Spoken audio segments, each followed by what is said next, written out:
Hey guys, this is going to be a quick, unprofessional review and comparison of the two rifles I got here. Top one is the Ruger American Ranch. I'm sorry, it's not the Ranch, it's the Ruger American Predator in 223. As you can see, it's got the Cerakoted barrel and it's got the splatter stock and whatnot. And then the rifle below that is a Savage Axis 2 Pro. The Ruger is chambered in 223. It does not shoot 5.56. It is 223 only. The Ranch model with the shorter barrel does shoot 5.56 and 223, but it doesn't come with the Cerakoted barrel. The barrel is shorter. It's not a fluted barrel, etc., etc. The Savage is chambered in 400. And while, yes, they're not a direct comparison of the calibers, it's just the rifle setup themselves. So let's go over the pros and cons of each one. Between the two, they both have factory adjustable triggers. I forget what Ruger calls theirs, but Savage is obviously the IQ trigger.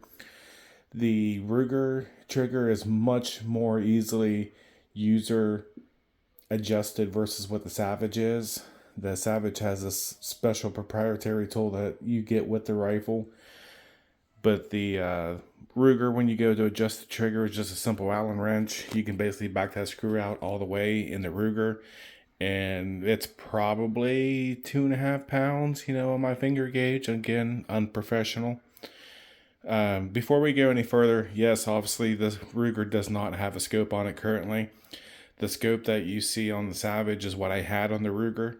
I just got the Savage, so I put the scope on that so I can start getting used to that for my first year of deer season. Eventually, I want to get a 4 to 25 scope, I believe it is, from Vortex, probably the Diamondback Pro. Maybe the Venom. But either way, the Ruger is going to get a higher zoom scope on it versus what the 400 Legend has. The 400 Legend has a 4 to 12 on it. Yeah, that might be a hair overkill for deer hunting, but eyes, astigmatism, blah blah blah. That's what I got. The Ruger needed a new scope anyway, so that's what it has.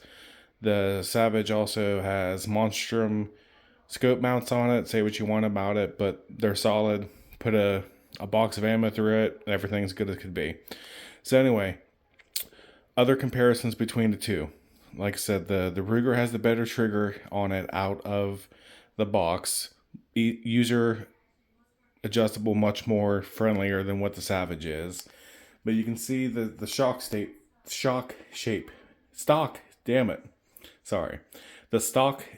between the two. A lot of people complain about the Ruger stock. It's an age-old design that just hasn't been changing for whatever reason. Ruger pretty much refuses to do anything about it. Whereas the Savage Axis 2, yes, this is the Pro model, but the Axis 2 stocks also have this nice, almost MDT style field stock on it. So the ergonomics on the stock definitely go to Savage. And then on the recoil pad that comes with them, again, I know the 223 just it doesn't have much recoil on it, but you're still going to get that same stock style, whether you get a 223, the 6.5 Creedmoor, whatever caliber, you're still going to have the same style. So it's a little bit more rigid on the Ruger here. No, not much give there. There is the cutouts there. I mean, it's okay, but it could be better. Where on the Savage 400 Legend, might be hard to see in the video, but see, that's actually squishy and does its job. Another pro that the Savage has going for it is their deer hunting rifles have flush mounted magazines in them. Now, they are proprietary, and I don't know if the Rugers are proprietary on the ones that don't take AR style magazines, but even on the Ruger rifles that are not chambered to take an AR magazine, like their 350 Legend, 450 Bushmaster, that magazine still hangs down even about a half an inch on some of them, so they are not flush mounted. For a lot of people, that's a deal breaker along with the stock. Where you can see as the Savage here, that's about as flush mounted as you can get. It holds 4+1, which is more than enough for most people if you're hunting on public property, because most states with straight raw cartridges, with the exception of Illinois, and Illinois doesn't count as a real state because of all their stupid gun laws. I feel sorry for you guys, but here in the freedom of America, we can have 3 rounds, which, you could argue that, why can't I have a 10-round magazine? Well, really, all you need is a one-shot magazine, and, well, if you don't get it on the first shot, more than likely you aren't going to get it anyway. Something else about them, sorry for the lighting here. As you can see, they are both bull models. Trying to keep my feet out of the picture here, because I know y'all don't fucking like feet.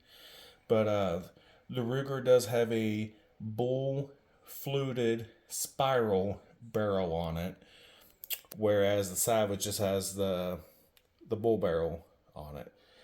The Ruger does come with a brake on it. Now I will say that is extremely loud for a 223 because of the way it directs the gas and whatnot. Obviously a suppressor can fix that, or changing the brake. I've also thought about just taking the brake off altogether, or compensile, however you technically want to get on it. Because, well, let's face it, it's a 223, it doesn't have any muzzle rise. The Savage Axis 2 Pro does have the threaded barrel on it.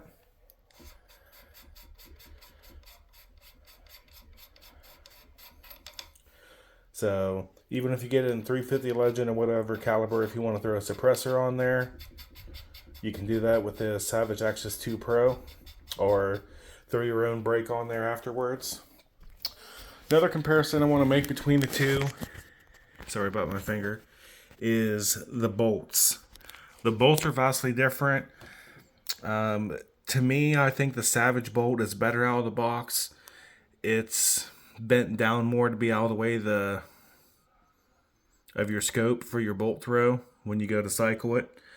The Savage 2, Axis 2, does not have a user changeable bolt knob on it like the Ruger does, where you can put whatever you want on the knob. I know there's options for the Ruger to do some bolt jobs on there, change out your handle, maybe bend it down a little bit more, whatnot. I'm not sure what is offered for the Savage, but again, this is just out of the box comparison from a non-professional. But the angle on it, I definitely think goes to Savage on that. My Ruger didn't have any problems with the bolts being a zipper out of the factory. Some reported that. Seems like it's mainly on the Gen 1s, but that is what it is. The stocks, aside from the shape, I wouldn't say either one is more flimsy or more sturdier than the other one. So that's kind of whatever. I did do the dollar bill test on both of them. They're both nice, fully floated from the factory on each respective rifle. If anyone's wondering why I ended up with the Savage Axis 2 Pro versus the Axis or whatever, is again, it's a deer rifle, and as you can see from the Ruger, I like the Cerakoted barrels. It looks better than the black barrel. A little bit more weather protected, hopefully. Plus, I wanted the camo stock on there versus black, because, well, I'm sorry, I just don't like black rifles. The reason I ended up with the Ruger in 223 with the AR mags is, about like everybody else in America, I too have a black rifle, and I use it for 300-yard plinking at the house, and hopefully not, but also possibly shit hits the fan, people coming up the driveway that we have that's 600 feet long might take out a radiator, but mainly just, it takes AR mags and 223 like an AR, so I can, use that ammo and magazine interchangeably. Again, the Savage is just going to be a deer rifle for my first year deer hunting this time. So, too long, didn't listen, didn't read. I should have put this at the beginning of the video. Between the two, stock shape definitely goes to Savage on that. Trigger goes to Ruger. Stock firmness really doesn't matter between the two. Recoil pad, definitely better on the Savage versus the Ruger. So both of these are both sub $600.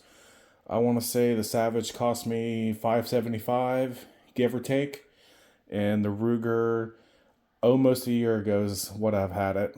I want to say it was 550, 560, right in there.